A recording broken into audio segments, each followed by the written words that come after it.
Good evening बच्चों। हम लोग क्लास 9th की पॉलिटिकल साइंस फॉलो कर रहे हैं। चैप्टर नंबर 4 है बच्चों। चैप्टर का नाम है वर्किंग ऑफ इंस्टीट्यूशन। अभी तक मैंने 9 वीडियोस अपलोड किए हैं यूट्यूब पे। और बच्चों ये 10th पार्ट है। आपकी स्क्रीन पे हेडिंग दिखाई दे रही है और हेडिंग द प्रेसिडेंट। बच्चों प्रेसिडेंट भी एक बहुत इंटीग्रल पार्ट होते हैं किसी भी डिसीज़न को लेने में। सरकार जब भी कोई निर्णय लेती है, कोई भी पॉलिसी डिसीजन लेती है, तो उसमें प्रेसिडेंट का कॉन्सेंट बहुत ज़रूरी होता है। चलो हम लोग लाइन बाय लाइन इसको समझते हैं। While the Prime Minister is the head of the government, the President is the head of the state.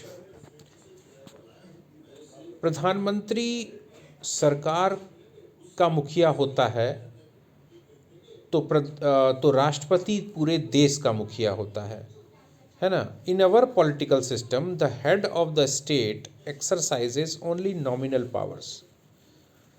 हमारे देश में जो राजनीतिक व्यवस्था है उसमें देश का जो मुखिया यानी राष्ट्रपति जो होता है उसके पास नाम मात्र की शक्तियां होती हैं लेकिन नाम मात्र की। The president of India is like the queen of Britain whose functions are to a large extent ceremonial. Bharat के राष्ट्रपति ब्रिटेन की महारानी की तरह ही हैं, जिनका जो कार्य है वो एक तरह से सेरेमोनियल वर्क है। मतलब एक प्रतिष्ठित पद पे सुशोभित रहना, लेकिन जो असली कार्य हैं वो प्रधानमंत्री के हाथ में ही होना। सिर्फ एक प्रतिष्ठापरक पद, मुखिया का पद दे दिया गया, राष्ट्रपति का प्रथम नागरिक की उपाधि दे दी गई, राष्ट्रपति की उपाधि दे दी गई, एक तरह से राजा, तीनों सेनाओं का सर्वोच्च कमांडर, एक जिसको कहते हैं कि एक प्रतिष्ठापरक वैभवशाली पद, सम्मानित पद, लेकिन कार्य शक्तियां प्रधानमंत्री के हाथ में। ठीक है। The president supervises the overall functioning of all the political institution in the country so that they operate in harmony to achieve the objectives of the state. संविधान कहता है कि राष्ट्रपति देश में जितने भी राजनीतिक संस्थाएं हैं उन सब के कार्यों की देखभाल करने का काम करते हैं ताकि सौहार्दपूर्ण वातावरण में देश अपने लक्ष्यों की पूर्ति कर सके, सारा कार्य होता रहे।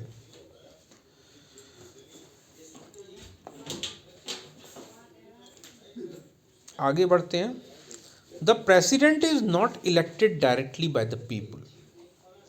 The elected members of parliament and the elected members of the legislative assemblies elect her. राष्ट्रपति सीधे तौर पे लोगों द्वारा नहीं चुने जाते, यानी प्रत्यक्ष मतदान के द्वारा जो आम जनता है वो हमारे राष्ट्रपति को नहीं चुनती।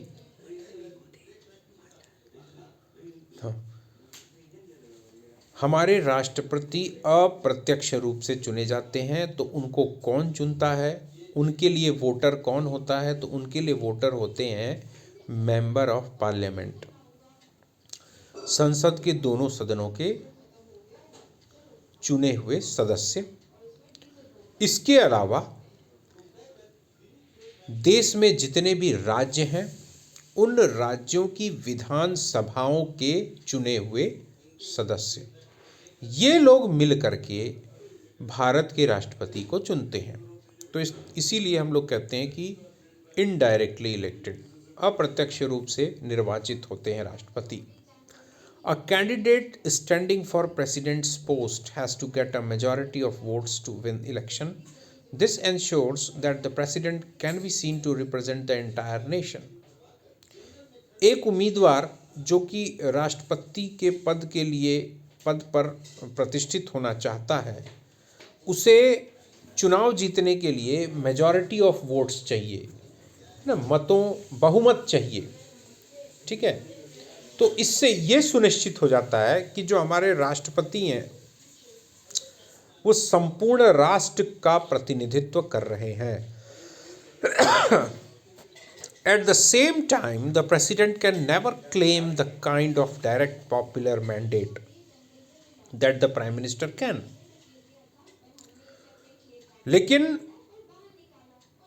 साथ ही साथ ये भी है कि राष्ट्रपति कभी भी ये नहीं कह सकते, एक निर्वाचित राष्ट्रपति ये नहीं कह सकते, इस बात का दावा नहीं कर सकते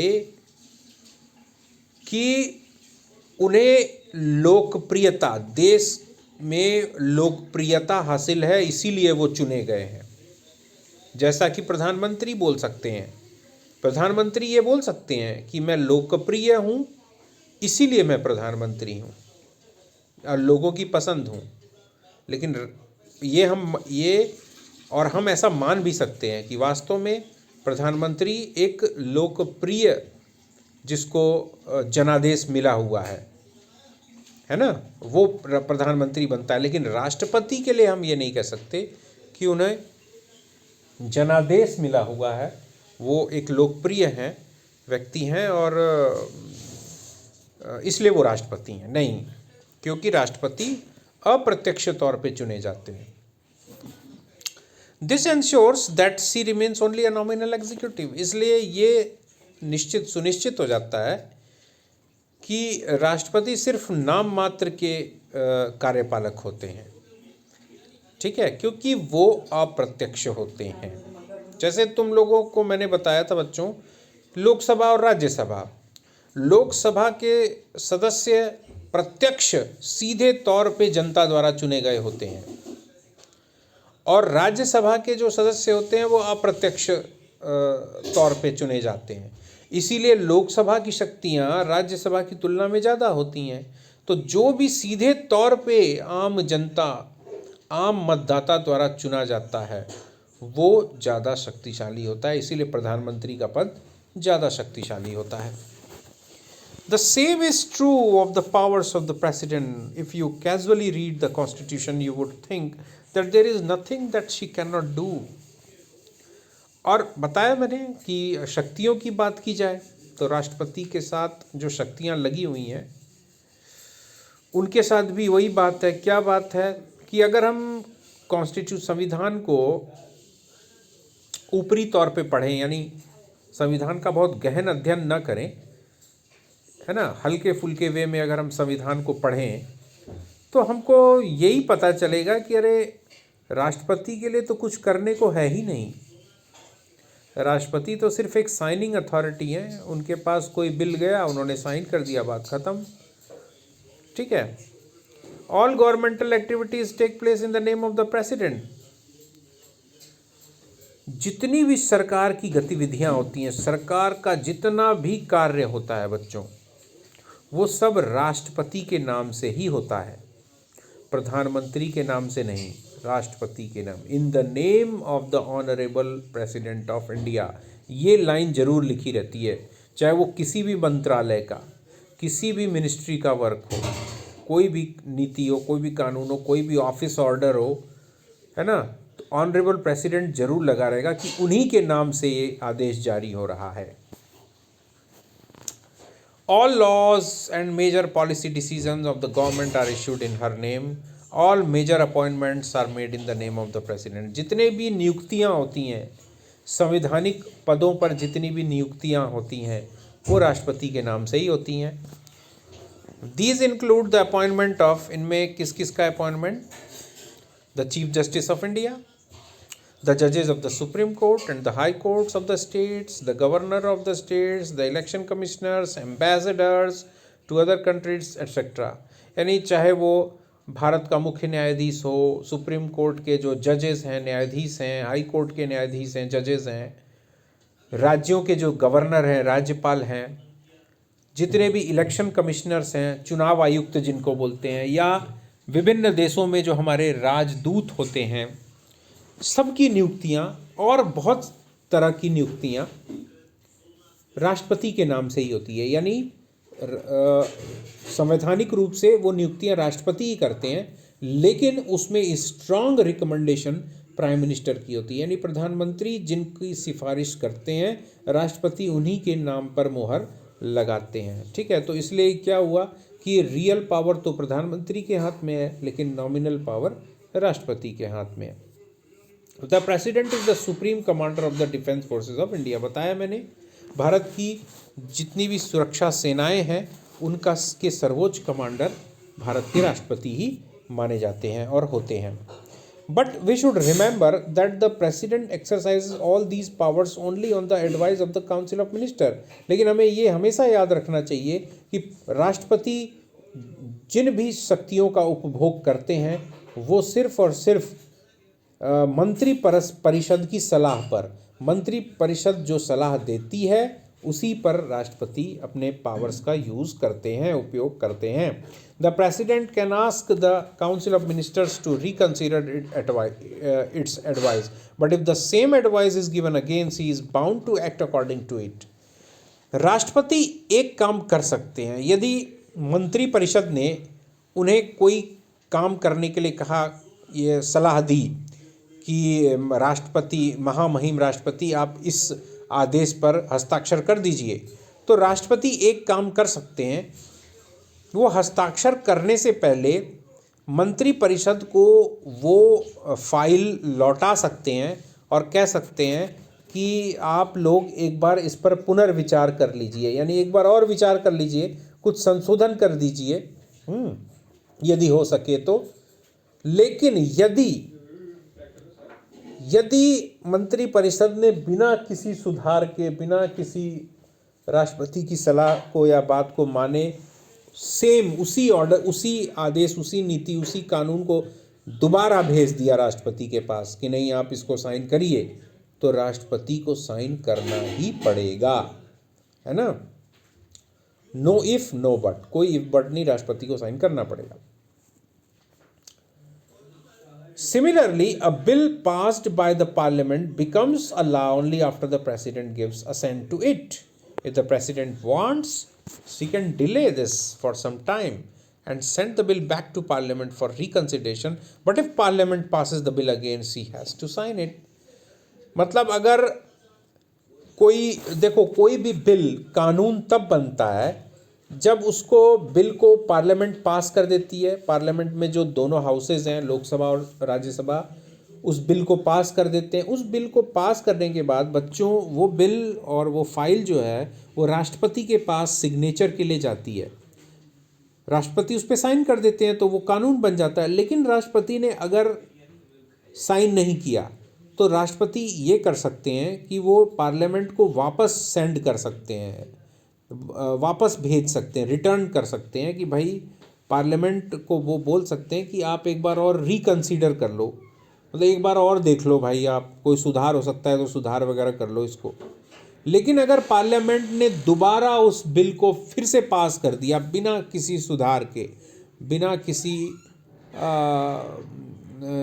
रिफॉर्मेशन के, उसको फिर से भेज दिया राष्ट्रपति के पास कि लीजिए साइन करिए, तो राष्ट्रपति को फिर साइन करना ही करना है, उस पर करना ही पड़ेगा उनको। So you may wonder, what does the president really do? Can she do anything on her own at all? There is one very important thing she should do on her own: appoint the prime minister.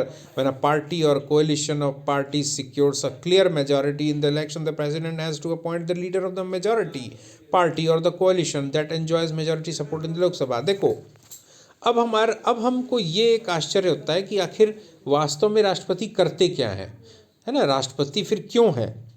Can she do anything on her own at all? कुछ ऐसा भी है जो वो अपने consent से कर सकते हैं, मतलब अपनी बुद्धि से, अपनी ताकत से, जिसमें उन्हें किसी की सलाह न लेनी पड़े? एक बहुत इम्पॉर्टेंट वर्क वो करते हैं, राष्ट्रपति एक बहुत महत्वपूर्ण काम करते हैं, और वो ये प्रधानमंत्री की नियुक्ति। प्रधानमंत्री की नियुक्ति वो करते हैं जिसके लिए उनको किसी की सलाह की आवश्यकता नहीं होती। जब कोई राजनीतिक दल या कोई राजनीतिक गठबंधन, है ना, अलग अलग दलों का मिल करके गठबंधन, अगर लोकसभा के चुनाव में पूर्ण बहुमत, साफ क्लियर मेजॉरिटी अगर प्राप्त कर लेते हैं, तो उनका जो नेता होता है, उनका जो लीडर होता है, उसको राष्ट्रपति जो है अपॉइंट कर देते हैं, प्रधानमंत्री नियुक्त कर देते हैं। ठीक है? When no party or coalition gets a majority in the Lok Sabha, the president exercises her discretion. लेकिन स्थिति, राष्ट्रपति की जो ताकत का पता कब चलता है कि राष्ट्रपति वास्तव में कितने ताकतवर हैं, वो तब पता चलता है जब किसी भी राजनीतिक दल को पूर्ण बहुमत नहीं मिलता, या किसी भी गठबंधन को, किसी भी मोर्चे को, किसी भी अलायंस को पूर्ण बहुमत नहीं मिलता। उस समय राष्ट्रपति अपने विवेक के अनुसार और अपनी शक्तियों का उपयोग करते हुए किसी व्यक्ति को प्रधानमंत्री नियुक्त करते हैं। उसमें राष्ट्रपति की शक्ति उस समय समझ में आती है। The president appoints a leader who in her opinion can muster majority support in Lok Sabha. तब राष्ट्रपति एक ऐसे नेता को प्रधानमंत्री नियुक्त करते हैं जिसके ऊपर राष्ट्रपति को विश्वास रहता है कि ये नेता या ये व्यक्ति अपने दल या अपने गठबंधन की ओर से लोकसभा में अपना बहुमत सिद्ध करके दिखा देगा, अपनी मेजॉरिटी प्रूव कर देगा, मेजॉरिटी सपोर्ट लोकसभा में वो दिखा देगा। ठीक है? तो भाई अब ऐसे में जब किसी को क्लियर मेजॉरिटी नहीं मिलती, तो कई लोग सामने आ जाते हैं, दो तीन लोग सामने आ जाते हैं, 2-3 दावे सामने आ जाते हैं। मतलब 2-3 लोग क्लेम करते हैं कि भाई हमको प्रधानमंत्री नियुक्ति किया जाए। मान लो किसी पर्सन ए ने कहा, किसी लीडर ए ने कहा कि मैं सिद्ध कर दूंगा, है ना, मैं मेजॉरिटी प्रूव कर दूंगा लोकसभा में, मुझे नियुक्त किया जाए। मान लो कोई लीडर बी है, वो भी दावा कर रहा है कि नहीं, मुझे आमंत्रित किया जाए सरकार बनाने के लिए और प्राइम मिनिस्टर अपॉइंट किया जाए, मैं मेजॉरिटी प्रूव कर दूंगा लोकसभा में। कोई लीडर सी है, वो भी यही बात बोलता है। उस समय राष्ट्रपति का जो विवेक है, राष्ट्रपति के पास जो अपनी एक पावर है, एक शक्ति है ना, और जो एक विवेकाधीन शक्ति है या विवेकाधिकार जिसको की बोलते हैं, तब समझ में आता है कि हमें ये समझ में आता है कि नहीं, राष्ट्रपति कितनी शक्तिशाली पोस्ट होती है। उस समय समझ में आता है बच्चों, क्योंकि राष्ट्रपति ही उस समय किसी एक व्यक्ति को चुनते हैं प्रधानमंत्री के तौर पे। ठीक है? और फिर वो क्या करते हैं, the president can ask the newly appointed prime minister to prove majority support in the Lok Sabha within a specific time. और तब राष्ट्रपति जब इस तरह के केस में जब किसी व्यक्ति को आमंत्रित करते हैं प्रधानमंत्री के तौर पे कि आप सरकार बनाइए, तब वो एक निश्चित समय भी देते हैं कि इतने दिन के अंदर या इतने समय में आप लोकसभा में अपना बहुमत सिद्ध करके दिखाइए, अपनी मेजॉरिटी प्रूव करके दिखाइए। तो इस तरह से ये राष्ट्रपति की शक्तियाँ बच्चों हमारे देश में हैं। बच्चों आज का वीडियो यहीं तक। हम लोग कल जो है अगले वीडियो में हम लोग एक और जो हमारी डिसीज़न बॉडी है, इंस्टीट्यूशन है, बहुत ही इम्पोर्टेंट इंस्टीट्यूशन, द जुडिशरी, हमारी जो न्यायपालिका है, इसके बारे में पढ़ेंगे। ओके बच्चों।